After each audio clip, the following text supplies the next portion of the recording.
بسم اللہ الرحمن الرحیم۔ السلام علیکم ورحمۃ اللہ وبرکاتہ۔ انسانوں میں سے والدین انسان پر سب سے زیادہ احسانات کرتے ہیں۔ والدین جو ہیں وہ پیدائش کا سبب بنتے ہیں۔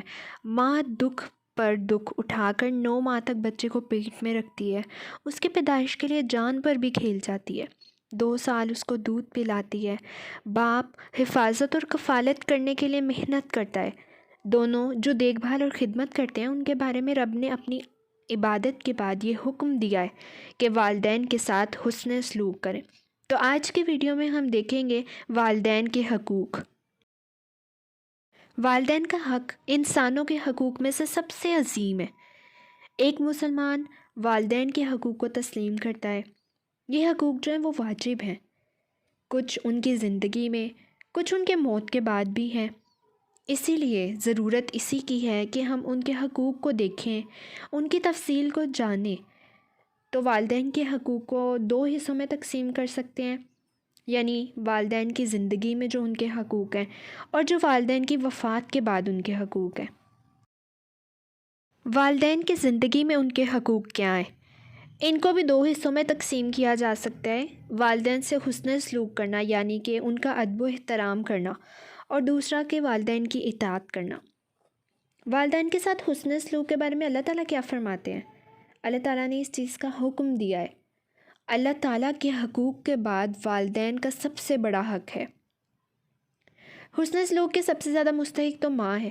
والدین کے ساتھ حسن سلوک کے لیے اللہ نے شعور بھی دلایا ہے کہ تمہاری ماں نے کمزوریوں میں تمہیں اٹھایا ہے، 2 سال دودھ پلایا ہے، اس لیے ان کے شکر گزار بن کر رہو۔ والدین کے ساتھ حسن سلوک کے لیے رسول اللہ صلی اللہ علیہ وسلم کی بھی تعلیمات ہیں، جن میں والدین سے حسن سلوک اللہ کو محبوب ہے۔ والدین کی رضا میں رب کی رضا ہے۔ والد جنت کا دروازہ ہے۔ اولاد کے لیے والدین کی دعا قبول ہوتی ہے۔ والدین کی نافرمانی بہت کبیرہ گناہ ہے۔ والدین سے حسن سلوک عمر اور رزق میں اضافے کا سبب بن جاتا ہے۔ جیسے والدین سے ہم حسن سلوک کریں گے تو رزق میں، عمر میں اضافہ ہوگا۔ ماں کے ساتھ حسن سلوک کو باپ کے ساتھ حسن سلوک پر ترجیح دینی چاہیے۔ اسی طرح حسن سلوک کے بھی کچھ عملی پہلو ہیں، جیسے کہ شکر گزاری، خدمت کرنا، خوش رکھنا اور والدین پر مال خرچ کرنا۔ والدین کی شکر گزاری سے مراد ہے کہ ان کے احسانات کی معرفت، دل پر ان کے احسانات کا اثر ہونا چاہیے، زبان پر ان کے احسانات کا اظہار کرنا چاہیے، ضروریات کا خیال رکھنے کے لیے عملی کوشش کرنی چاہیے۔ خدمت کرنا، اس کے بارے میں رسول اللہ صلی اللہ علیہ وسلم نے فرمایا ہے کہ اس شخص کی ناک خاک آلود ہو گئی جس نے اپنے والدین دونوں یا ایک کو بڑھاپے میں پایا اور خدمت کر کے جنت میں نہ گیا۔ ماں باپ کی خدمت کرنے سے اللہ تعالیٰ مصیبتوں کو دور کر دیتا ہے۔ ماں باپ کی خدمت کرنے سے تو اللہ تعالیٰ مصیبتوں کو بھی دور کر دیتا ہے۔ والدین کی رضا میں رب کی رضا ہے۔ بیٹے پر باپ کی بد دعا قبول ہو جاتی ہے۔ والدین کو خوش کرنے کے لیے زیادہ کچھ نہیں، ان کو وقت دینا، یعنی عملی طور پر ان کی کیئر کرنا ضروری ہے۔ والدین کے رشتہ داروں، دوستوں کا خیال رکھنے سے بھی والدین خوش ہو جاتے ہیں۔ اگر ہم ان سے نرم کلام سے بات کریں، ان کی اطاعت کریں تو والدین خوش ہو جاتے ہیں۔ خدمت، عزت و احترام، ڈانٹ ڈپٹ خوشی سے برداشت کر لینی چاہیے۔ ماضی یاد دلانے سے والدین خوش ہو جاتے ہیں۔ ان کاموں کے ساتھ ساتھ کچھ ناخوشگوار چیزیں بھی ہیں، ان چیزوں سے اجتناب کرنے سے والدین خوش ہوتے ہیں، جیسے کہ مطالبات نہ کرنا، بدگمان نہ ہونا اور شکوہ شکایت نہ کرنا۔ اور والدین کے ساتھ صرف خوش گپیوں کا حسن سلوک کافی نہیں ہے، بلکہ مال خرچ کرنے کی بھی ضرورت ہے۔ ایک مسلمان کے لیے جائز ہی نہیں ہے کہ وہ والدین کے معاملے میں بخل کرے، جنہوں نے اپنا سب کچھ آپ پر قربان کر دیا۔ والدین کمانے کے قابل نہ ہوں تو ان کے اخراجات کا انتظام کرنا اولاد کی ذمہ داری ہے۔ ہم سب کو چاہیے کہ والدین سے عاجزی سے پیش آئیں، جیسے ان کے سامنے اکڑ کر نہ بیٹھیں، ان پر احسان نہ جتلائیں، ان کے سامنے جو دل میں آئے ریمارکس نہ کریں، منہ پھیر کر بات نہ کریں، موڈ آف نہ کریں، ان کی غلطیوں اور کمزوریوں پر انہیں شرمندہ نہ کریں، ان پر تنقید بھی نہیں کرنی چاہیے، ان کے سامنے کندھے نہ اچکائیں، ان کو بات بات پر نہ سمجھائیں۔ والدین کی ضروریات کا خیال وہی رکھ سکتا ہے کہ جو جانتا ہو کہ ضروریات کیا ہیں، اور جانتا وہی ہے جس کو دلچسپی ہوتی ہے۔ ان کی ضروریات پر نظر رکھیں جیسے اپنی ضروریات پر نظر رکھتے ہیں۔ وقت دینا، بوڑھے والدین کو اس اولاد کا وقت چاہیے ہوتا ہے جنہیں انہوں نے اپنا پورا وقت دے رکھا تھا۔ وقت دینے کے لیے تو ضروری ہے نا کہ والدین کو ان کی خوشیوں، مسائل، ضروریات، مشکلات کو سننے کے لیے وقت دیا جائے۔ محبت کا اظہار، انسان جب بچہ ہوتا ہے تو والدین کو اس سے محبت کا اظہار کرتے ہوئے شرمندگی نہیں محسوس ہوتی، لیکن جب بچے بڑے ہو جاتے ہیں تو انہیں محبت کا اظہار کرنے یا دو بول کہنے میں بھی شرمندگی محسوس ہوتی ہے۔ انسان اپنی زندگی میں اپنی کیفیت کا اظہار کسی سے تو کرتا ہی ہے، آخر والدین ہی کیوں محروم رہیں۔ ہر محبت اظہار مانگتی ہے، اس لیے محبت کا اظہار اپنے والدین سے ضرور کریں۔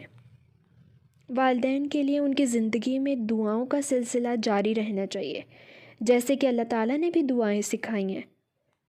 وَقُلْ رَبِّ ارْحَمْہُمَا كَمَا رَبَّيَانِي صَغِيرًا، اور کہو کہ اے میرے رب ان دونوں پر رحم فرما جیسے انہوں نے مجھے بچپن میں پالا تھا۔ رَبَّنَا اغْفِرْ لِي وَلِوَالِدَيَّ وَلِلْمُؤْمِنِينَ يَوْمَ يَقُومُ الْحِسَابُ، اے ہمارے رب مجھے اور میرے والدین کو اور ان تمام مومنوں کو بخش دینا جس دن حساب قائم ہوگا۔ آج کل کے دور میں جب اولاد بڑی ہو جاتی ہے، اولاد کمانا شروع کرتی ہے تو وہ اپنے والدین کو اپنے اوپر بوجھ سمجھتی ہے، لیکن ان کو اپنے والدین کی نافرمانی کا انجام نہیں پتہ۔ والدین کی نافرمانی حرام ہے، وہ شخص جنت میں داخل ہو ہی نہیں سکتا جو والدین کی نافرمانی کرتا ہے۔ والدین کی نافرمانی تو کبیرہ گناہ ہے۔ والدین کی نافرمانی کے لیے جبریل اور رسول اللہ کی مشترکہ بددعا ہے۔ فرض عبادات قبول ہی نہیں ہوتی اور نہ نفل قبول ہوتے ہیں۔ جو بوڑھے والدین پائے پھر جنت حاصل کرنے میں کوتاہی کر دے اس پر لعنت ہے۔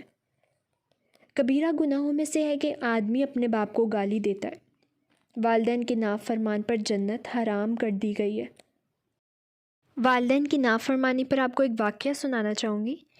سیدنا ابو ہریرہ رضی اللہ عنہ نبی صلی اللہ علیہ وسلم سے روایت کرتے ہیں کہ بنی اسرائیل میں جری نامی ایک شخص تھا۔ وہ نماز پڑھ رہا تھا کہ اس کی ماں آئی اور اسے بلایا تو وہ دل میں کہنے لگا میں نماز پڑھوں یا اپنی ماں کا جواب دوں۔ جواب نہ ملا۔ اس کی ماں نے کہا یا اللہ یہ اس وقت تک نہ مرے جب تک چھنال عورتوں کا منہ دیکھ لے، ان سے اس کا واسطہ نہ پڑ جائے۔ پھر جریج اپنے عبادت خانے میں تھا کہ ایک فحشہ عورت آئی، جریج سے بدکاری چاہی، جریج نے مانا۔ پھر وہ ایک چرواہے کے پاس گئی، اس سے منہ کالا کیا اور ایک لڑکا جنا۔ لوگوں نے پوچھا یہ لڑکا کہاں سے لائی؟ اس نے کہا یہ جریج کا ہے۔ لوگ یہ سن کر تو بہت غصے میں ہوئے کہ ایسا عابد ہو کر بدکاری کرتا ہے۔ انہوں نے آ کر اس کے عبادت خانے کو توڑ ڈالا، اسے نیچے اتار دیا، گالیاں دینے لگے۔ جریج نے وضو کیا، نماز پڑھی، اس کے بچے کے پاس آیا اور پوچھا تیرا باپ کون ہے؟ اس نے ایسی کم عمری میں بات کی، کہا میرا باپ فلاں چرواہا ہے۔ یہ حال دیکھ کر تو لوگ شرمندہ ہوئے، جریج سے کہنے لگے کہ ہم تیرا عبادت خانہ سونے سے بنا دیں گے۔ انہوں نے کہا نہیں، مٹی سے بنا دو۔ جب والدین کی وفات ہو جاتی ہے تو اس کے بعد بھی ان کے حقوق تو ہوتے ہی ہیں، جیسے کہ والدین کے لیے دعا کرنا، ان کے ساتھ حسن سلوک کے سلسلے کو ان کی موت کے بعد بھی جاری رکھنا چاہیے۔ یہ ان نیکیوں کی میں اضافے کا سبب بنتی ہیں۔ والدین کے حق میں اولاد کی دعائیں قبول ہو جاتی ہیں۔ والدین کے لیے ان کی وفات کے بعد استغفار کرنا اعلیٰ درجہ ہے۔ والدین کے دوستوں کا احترام کرنا چاہیے۔ والدین کے رشتہ داروں سے صلح رحمی کرنی چاہیے۔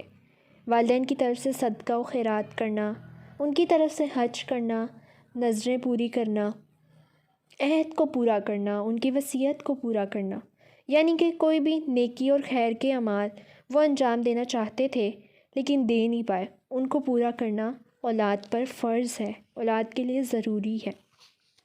والدین کا قرض ادا کرنا، والدین کے وعدے پورے کرنا جو اپنی زندگی میں وہ پورے نہ کر سکے، رضائی والدین کے ساتھ حسن سلوک کرنا، ستیلے والدین سے حسن سلوک کرنا چاہیے۔